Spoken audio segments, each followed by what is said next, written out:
करणारे अनेक समाजसेवक यामध्ये उपस्थित आहेत आणि सगळ्यांनी सांगितलं आहे की आपलं आंदोलन हे विद्यार्थ्यांसाठी आहे. आपल्याला कुणालाही हिरो बनायचं नाही आणि नेता बनायचं नाही. म्हणून संयोजन समितीत कमीत कमी 20 मुलं आहेत. त्यापैकी त्यांनी प्रातिनिधिक स्वरूपात फक्त लहाने सरांना वर पाठवलेलं आहे आणि ते सगळे या ठिकाणी विद्यार्थ्यांना सहकार्य करणारे विविध मान्यवर आहेत. त्यांनी सांगितलंय आम्हालाही हिरो बनायचं नाही, कारण सगळे विद्यार्थ्यांसाठी प्रामाणिकपणे काम करत आहेत. म्हणून त्या सगळ्या संयोजन समितीसाठी आणि मार्गदर्शकांसाठी जोरदार टाळ्या झाल्या पाहिजेत. जोरदार टाळ्या, जोरदार एकदा पुन्हा एकदा. यानंतर विद्यार्थ्यांच्या हितासाठी धडपडणारे समाजसेवक सन्माननीय मोरे सर या ठिकाणी उपस्थित आहेत. मोरे सरांना विनंती आपलं मनोगत अवघ्या 2 ते 3 मिनिटांमध्ये या ठिकाणी व्यक्त करावं. सर्वप्रथम मला आता असं वाटायला लागलंय की तुमच्या समोर एकदा मी नतमस्तक होतो. याचं कारण काय, आम्ही इकडं सावलीला थांबलो पण माझे वाघ उन्हामध्ये बसले. काही पोरांचे फोन आले होते, खाली पोळाले सर लवकर लवकर आवरवा. म्हणून सर्वप्रथम तुमच्या समोर मी नतमस्तक होतो. मला सर्वांना सांगायचंय की आमच्या मागणीला मान्य देऊ. आता किरण सरांनी जसं सांगितलं, आषाढी एकादशी जवळ येत आहे आणि तुम्हाला माहित आहे गोरगरिबाचा देव कोण असेल तर पांडुरंग विठ्ठल आहे आणि तसा महाराष्ट्रातल्या विद्यार्थ्याचा देव कोण असेल तर याच्या पाठीमागचं कारण एकमेव असेल की सरांनी महाराष्ट्रात सगळ्यात पहिल्यांदा आवाज उठवला होता.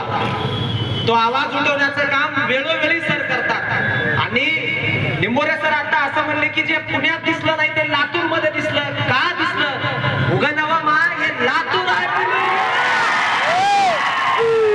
हे त्याच्या पाठीमागचं कारण आहे. कारण ज्या ज्या वेळी आम्ही लातूर मध्ये आंदोलन केले हे आमचं दैवत आहे विद्यार्थी. हे कधीच कुठलीच ना अपेक्षा करता आमचे सर्व शिक्षक संचालक असतील, सर्व विद्यार्थी असतील, सर्व अभ्यासिका असतील किंवा विद्यार्थी समन्वय समिती, मला आनंद अभिमान याचा वाटेल की पाठीमागच्या 8-10 दिवसापासून विद्यार्थी समन्वय समितीमधल्या काही पोरांच्या एमपीसीच्या आता घटकाची मुख्यची परीक्षा आहे. ही मुख्यची परीक्षा असताना देखील ही पोरं म्हणले सर आमची ही मुख्य गेली तर गेली पण आंदोलन लातूर मध्ये आम्हाला करायचं आहे. पण या पोरासाठी एकदा जोरदार टाळ्या झाल्या पाहिजे. कारण पोरांनो इतिहास त्याचा लिहिला जातो. शेंड नाहीत आपण, दिल्लीचे तख्त राखतो महाराष्ट्र माझा. आणि मराठवाड्यामध्ये हे आंदोलन घेतलंय किंवा मराठवाड्यात पुढे आज सरांनी छत्रपती संभाजीनगर मध्ये पेटून दाखवलंय आणि आपण लातूर मध्ये पेटवलो. पुण्यातल्या देखील लोकांना हे जमलं नाही ते लातूर करून दाखवलंय, मराठवाड्याला करून दाखवलंय. मी नेहमी आमच्या वर्गात सांगताना इतिहास शिकवताना सांगतो की आमचं दुर्दैव आहे मराठवाड्यातली एक पण समाज सुधारक जन्म घेतला नाही. मराठवाड्यामध्ये असा एखादाही मोठा नेता झाला नाही. पण पश्चिम महाराष्ट्र आणि कोकण किनारपट्टी जर बघितली तुम्ही तर सगळे समाज सुधारक आहेत. शिक्षणाची ज्ञानगंगा पुण्यामधून सुरू झाली आहे. 1885 ला फर्ग्युसन महाविद्यालय, न्यू इंग्लिश स्कूल 1880 ला. पण आमच्या मराठवाड्यात 1947 च्या नंतर सगळ्या शैक्षणिक स्कूल चालू झाल्यात. आमचा जरी मराठवाडा मागे जरी असला तरी आंदोलन किंवा हक्क मागण्यासाठी आमचा मराठवाडा कधीच पाठीमागे नाहीये. म्हणून आपल्याला आपल्या मागण्या मान्यच करून घ्यायचंय, त्याच्याशिवाय थांबायचं नाहीये.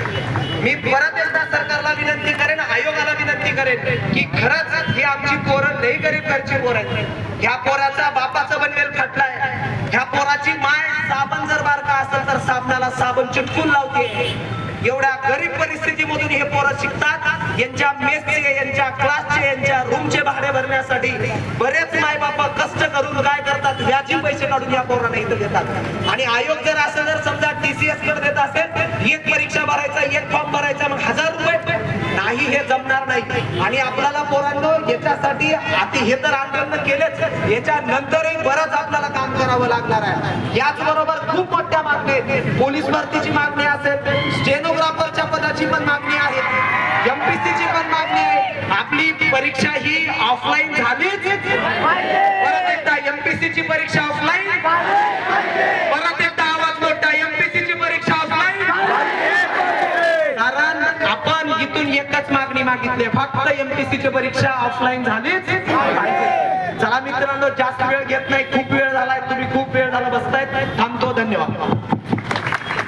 धन्यवाद सर. अत्यंत व्यवस्थितरित्या आपण विद्यार्थ्यांच्या सगळ्या मागण्यांबद्दल या ठिकाणी आपलं मनोगत व्यक्त केलेलं आहे। यानंतर आपल्याला सर्व विद्यार्थ्यांना सहकार्य करणारे सन्माननीय भारती सर या ठिकाणी उपस्थित आहेत। सरांना विनंती आहे आपण आपलं मनोगत या ठिकाणी व्यक्त करावं।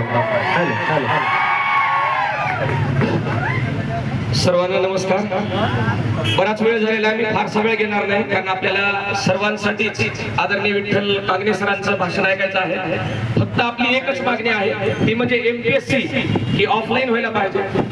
आमच्या खिशातले पैसे घेतात, आणखीन घ्या, फक्त पारदर्शक पद्धतीने आम्हाला पुढे येऊ द्या। तुमची जी घाट घातलेली पद्धत आहे ती अतिशय चुकीची आहे।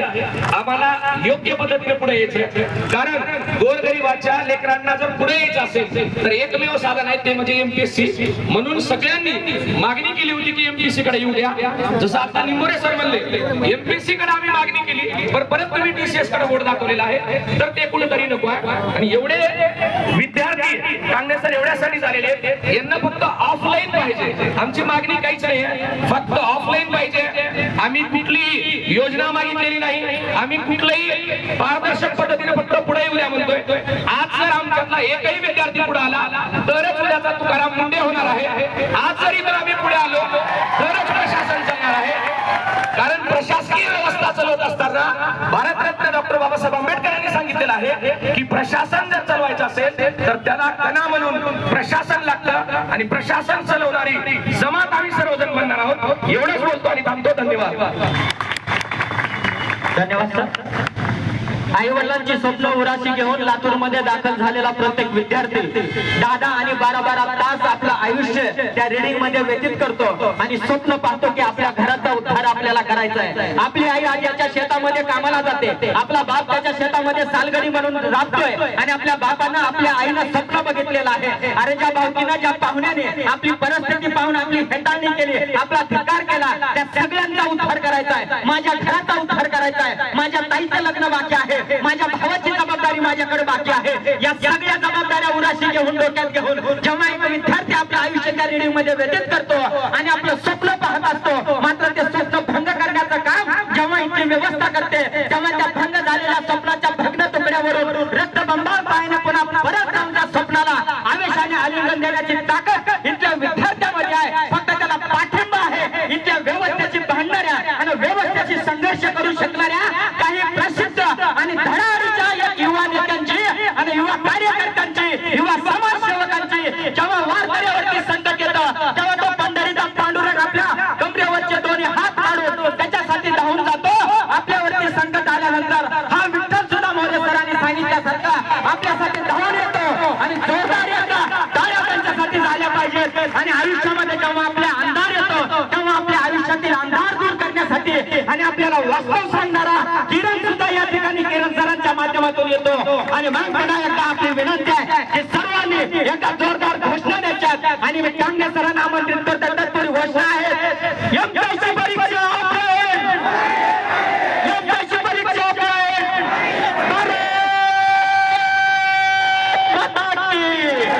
सन्माननीय कांगणे सर जोरदार टाळ्या त्यांच्यासाठी झाल्या पाहिजे। सरांच्या भाषणानंतर आपण सामूहिक राष्ट्रगीत घेणार आहोत। मला माहित आहे कोणीही आभारासाठी थांबणार नाही। सामूहिक राष्ट्रगीत आपण घेणार आहोत। सामूहिक राष्ट्रगीत घेतल्याशिवाय कोणीही जाणार नाही। सर त्या सूचना आपल्याला देतील। जोरदार टाळ्या सरांसाठी झाल्या पाहिजे। चला बरोबर आपला जो जागा 2 मिनिटं काय झालं सर? पाठीमागचा स्पीकर बंद पडलेला आहे, लवकरात लवकर थोडंसं स्पीकर चालू करा, आणि ते माग ते पुढंच राहिलेले बरे असते। असं आता काही विद्यार्थ्यामध्ये पण असते बाबा मला काय घेणे, मी लांबच बरा। आपली जी शिक्षण व्यवस्था आहे त्या शिक्षण व्यवस्थेमध्ये 4 प्रकार आहेत। जे लय हुशार आहेत पुढच्या बेंचवर बसते, लय अभ्यास करते, फॉर्म भरते, पहिल्याच अटेम्प्टला ग्रामसेवक होते। जे मधल्या बेंचवर आहेत ते थोडेफार कुठाने करते है ना, पुन्हा अभ्यास करते, पुन्हा अभ्यास करते।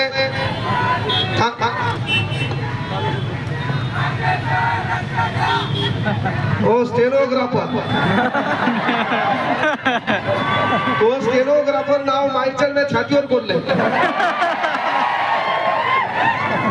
इकडे पहा, आपण इथं सर्व मागण्यांचा विचार करणार आहोत. एमपीएससी मात्र प्रमुख आपण ऑफलाईन का, जर प्रत्येक परीक्षा आपण ऑफलाईनचा विचार केला, आपण हायटेक एमपीएससी ला का केलो, तर एमपीएससी मध्ये प्रत्येक परीक्षा आपण ऑफलाईन घेतल्या. तर ऑलरेडी तलाठी, ग्रामसेवक, लिपिक, सरळ सेवेच्या सर्व परीक्षा एमपीएससी कडे गेल्या आणि एमपीएससी ला मागून पुन्हा टीसीएस कडे दिल्या.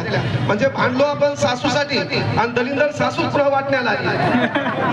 तर त्यामुळे मेन काय होतं, आपली मुख्य मागणी आहे परीक्षा ऑफलाईनच व्हाव्या. या मागणीसाठी आपल्याला जोर लावायचा आहे आणि त्यासोबत पाणी उचल द्यायलो तर दांडाला पपायाचे झाडं लावायचे. हे पपायाचे झाडं म्हणजे स्टेनोग्राफर. आपलं मूळ टार्गेट एमपीएससी आहे. मधामध्ये आपल्याला स्टेनोचा मुद्दा मांडायचा आहे, मधामध्ये जलसंपदाचा मुद्दा मांडायचा आहे, मधामध्ये पोलीस भरतीचा मुद्दा मांडायचा आहे, मधामध्ये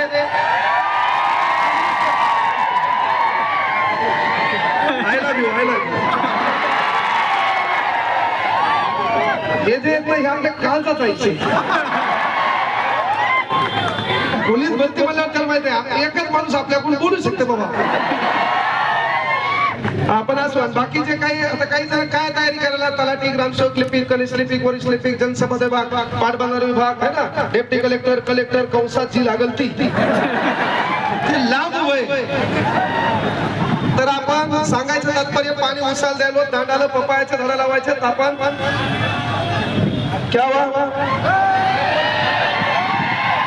बरोबर. चला चला, तुम्ही अशा हवाबाजीत महाकार्यक्रम करणार आहेत, पण ताण घेऊ नका. मी त्या दिवशीच्या व्हिडिओ मध्ये मुद्दाम सांगितलं, मायामागं कोणी लागलं आपलं काही धतुरा वागणं करू शकत नाही. त्याचं कारण सांगितलं होतं की माझ्या मालकीची फॉर्च्युनर आहे, बायकोच्या नावावर थार आहे, बायकोला एक पंच घेऊन दिलेली आहे, अर्धा एकर शेती माझ्या मालकीची आहे, जीएसटी पक्क्यात आहे, बाकी धतुरा आपल्याकडे काही नाही. त्यामुळे ज्याचा व्यवहार रोखटोक असतो, ज्याच्यामध्ये एकच गोष्ट आहे की बाबा विद्यार्थ्यासाठी झडताना किंवा जे ओठात आहे ते ओठात आणण्यासाठी अलीकडे एक वाक्य घातलं होतं की बाबा त्यासाठी माय लेक आणि बाप एक लागतो.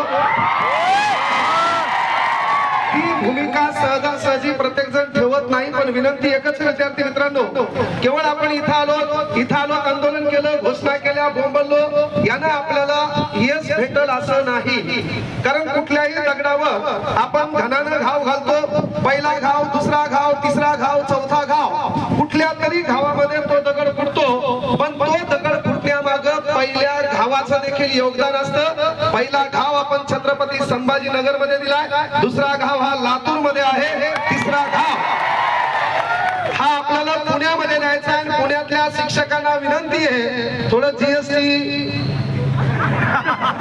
तुमचं इन्कम टॅक्स हे बरोबर भरा, पण ज्या विद्यार्थ्याच्या भरोश्यावर तुम्ही जीएसटी आणि इन्कम टॅक्स भरता त्या विद्यार्थ्यासाठी विद्यार्थ्याचा कैवारी म्हणून त्यांच्या सोबत नाही, 2 पावलं पुढे भरा. हे विद्यार्थी जीवनात तुम्हाला विसरणार नाही, हे खरं कर्तृत्व असते. पण थोडं विनंती एकच आहे, कुठलंही सरकार यावं त्याने आपला कार्यक्रम ठोकलेला आहे. म्हणजे पहिले वाईट होते आणि आताचे चांगले, किंवा पहिले चांगले होते आणि आताचे वाईट आहेत असं नाही. एक गोष्ट लक्षात ठेवा, आपल्या भारतात पहिल्यांदा परकीय सत्ता कोणती आली? पोर्तुगीज. कोण आलं? 1498, बरोबर आहे. दुसरी सत्ता कोण आली? तिसरी सत्ता कोण आली? त्याच्यानंतर कोण आलं? त्याच्यानंतर कोण आलं? आपल्यावर 150 वर्ष राज्य कोणा केलं? आपल्या लक्षात कोण राहिलं? उदाहरणार्थ एखाद्या हॉस्टेलमध्ये एखादा मास्तर लय ताण देतो, पोरांनी त्याच्या अंगावर शाल टाकली, त्याला दन हल्लं आणि शाल काढल्यावर त्याला जे पोरग दिसलं ते होतं इंग्रज.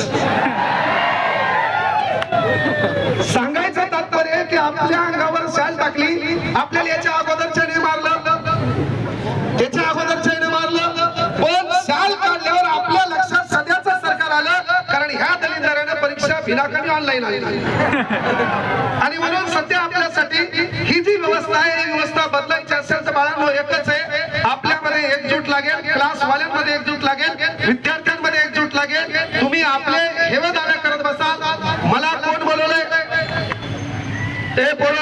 थोडं मागे मागे सरका किंवा खाली बसा, काही फरक पडत नाही, खाली बसले तर चालते. ए बाबा खाली बस, तुला तुझ्या आवडत्या माणसाची शपथ आहे.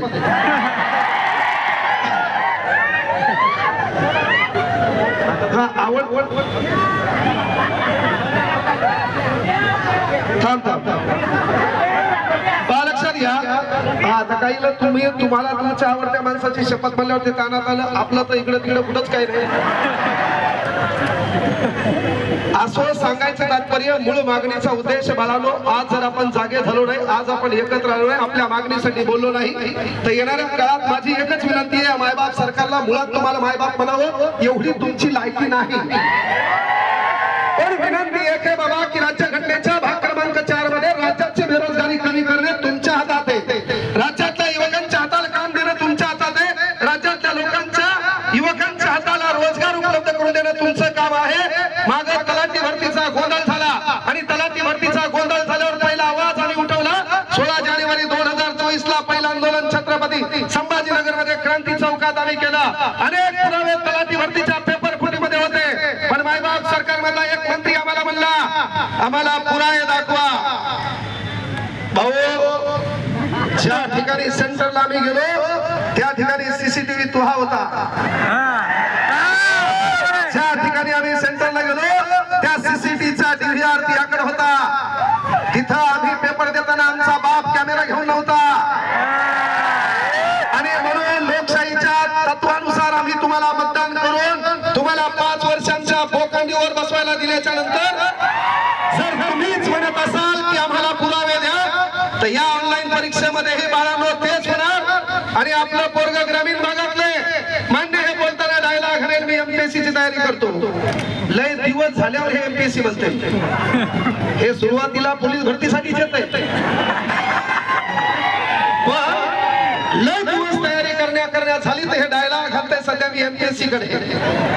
MPSC गेल्यावर बढियापैकी मोठ्या सदनात बसल्यावर या गोरगरिबाचं लेकरू तुला कळलं पाहिजे. विनंती एकच आहे, आपल्याला सरकारनं लुटलं नाही, आपल्याला प्रशासनातल्या बकासुरांनी लुटले. एखादा पूल तयार व्हायलाय, त्या पुलामध्ये सिमेंट कोणती वापरायची, गज कोणता वापरायचा हे कोण सांगतंय? प्रशासनात लागलेला माणूस. 7वी नापास नेत्याला काय करणार आहे म्हणून? हो, कालचं स्टेटमेंट घातलं, याचा पेपर घ्या. त्याच्यात काही दलिंदर आहेत, कट्टर पक्षाच्या सतरंजा उचलणारे, लोकांच्या घरातल्या काका जाऊन पप्पा म्हणणारे. ते म्हणले नाही सर, तुम्ही एखाद्या मतदारसंघात उभं राहून एकदा आमदार होऊन लढवा, एखादी आमदारकी लढवा. अरे मी आमदारकी लढवतो, पण ज्या नेत्याला तू पप्पा म्हणतो ते नेता सोड, बाहेर तुझी काकू किंवा मामी उभी कर. विनंती एकच आहे, अरे या प्रस्थापितांच्या सतरंजा उचलण्यात भिकारचोर धंदे बंद करा. या ठिकाणी तुमची बहीण, एखादा भाऊ आहे, एखादा पेपर फुटतो, नीट मध्ये 23 लेकरं आत्महत्या करतात आणि भिकार चोरवणं, त्यांच्याबद्दल तुम्हाला दया येत नाही तर तुमची ही मानवता मरते कुठं? या नेत्यांची किती दिवस चापलुसी करता? अरे आम्हाला नेत्याशी घेणं नाही, कुठल्या कार्यकर्त्याशी घेणं नाही, आम्हाला गोरगरीब घरच्या लेकराचं चित्र बदलण्याचं जे साधन आहे त्या परीक्षेशी घेणं आहे. मग आमदार फुटला काय, खासदार फुटला काय, आम्हाला त्याच्याशी घेणं देणं नाही आहे. पण आमच्या लेकराची जी समस्या आहे त्या समस्येवर वार आला. अरे सुरुवात है, युवा वो नहीं होते जो हवा के साथ बहते हैं, युवा वो नहीं होते जो हवा के साथ बहते हैं, युवा तो होते साला जो हवा का रुख बदल देते. ही करण्याची ताकद आम्ही या काळात ठेवणार आहोत. केवळ विनंती एकच आहे, परीक्षा ऑफलाईन झालीच पाहिजे. गुळगुळ बोलणं आम्ही ऐकणार नाही. महाराष्ट्र म्हणजे एकटा तू नाही, आम्हाला गुळगुळ कोणाचं बोलणं ऐकायचं नाहीये. आणि म्हणून विनंती आहे, तुम्ही पण प्रशासनात गेल्यावर गरीबाचा कार्यक्रम ठोकू नका. पोलीस प्रशासनाला विनंती आहे, गोरगरिबाचे लेकर परमिशन मागायला आल्यावर थोडंफार सहकार्य करा, है ना. आता इथं आपल्याला स्टेज, आम्हाला तिथेही स्टेज भेटलं नव्हतं, 1 मिनिटात आम्ही ट्रॅक्टर आणलं. ह्या त्या ट्रॅक्टरवर 150 जण, कोण बोलायला पता लागलं. त्याच्यात काही जण म्हणले आंदोलन चांगलं झालं, पण त्या आंदोलनाला राजकीय वळण लागलं. मग चला, त्या ठिकाणी काही पक्षाचे नेते होते, आता इथं कुठलाच पक्ष नाही. मग आता बोल केल्या,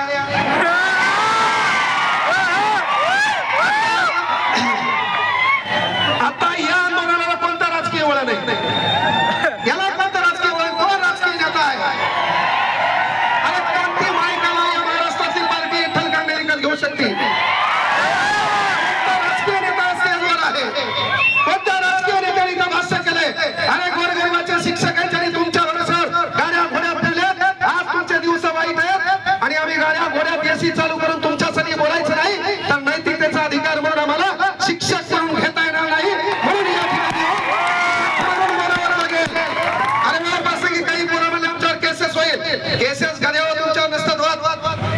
जी आयोजन कमिटी असतील त्याच्यावर होतात, कळलं का?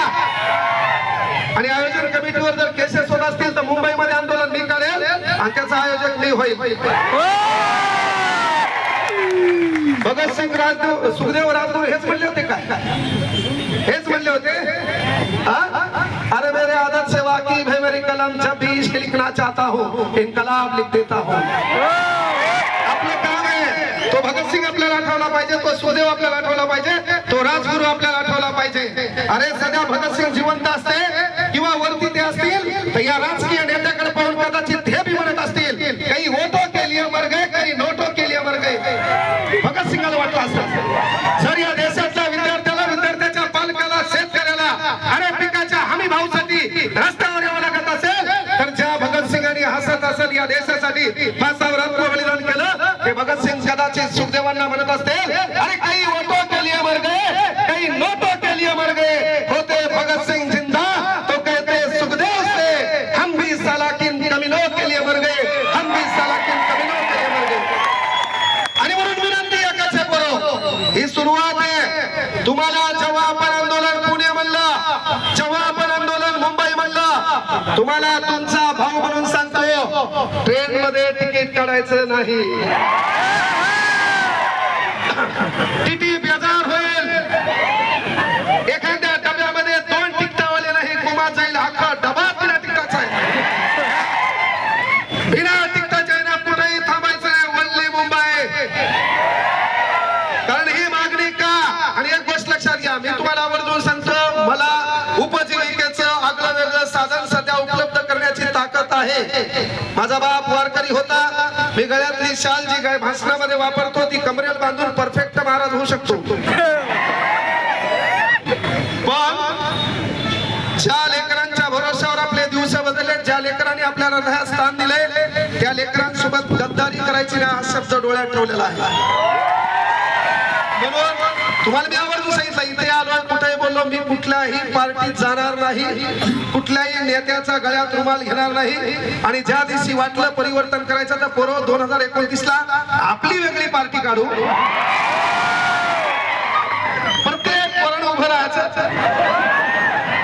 काही न होण्या प्रत्येकानं उभं राहायचं, त्याला त्याचं मतदान आणि त्याला जी बोलती तिथं मतदान करेल. का आता एखाद्याला 2-3 बोलत असत.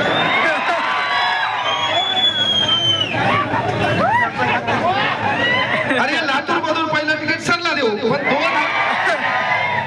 मायबाप सरकारला विनंती आहे, वारंवार सांगलो, गोरगरीब लेकरांचं पुण्यामध्ये गेल्याच्या नंतर आम्हाला आठवतंय, आई शपथ सांगतो, पोराला रात्रीच्या जेवणाचा प्रश्न आहे. रस्त्याने चालताना आम्ही गाडीमध्ये कधी कधी बुटं ठेवतो.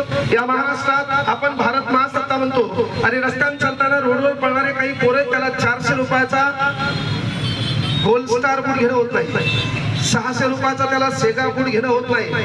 डाएट नावाची कुठली कन्सेप्ट नाही. आपल्या घराचे पत्र गळाले ते बदलायचे म्हणून तो अहोरात्र भारतो.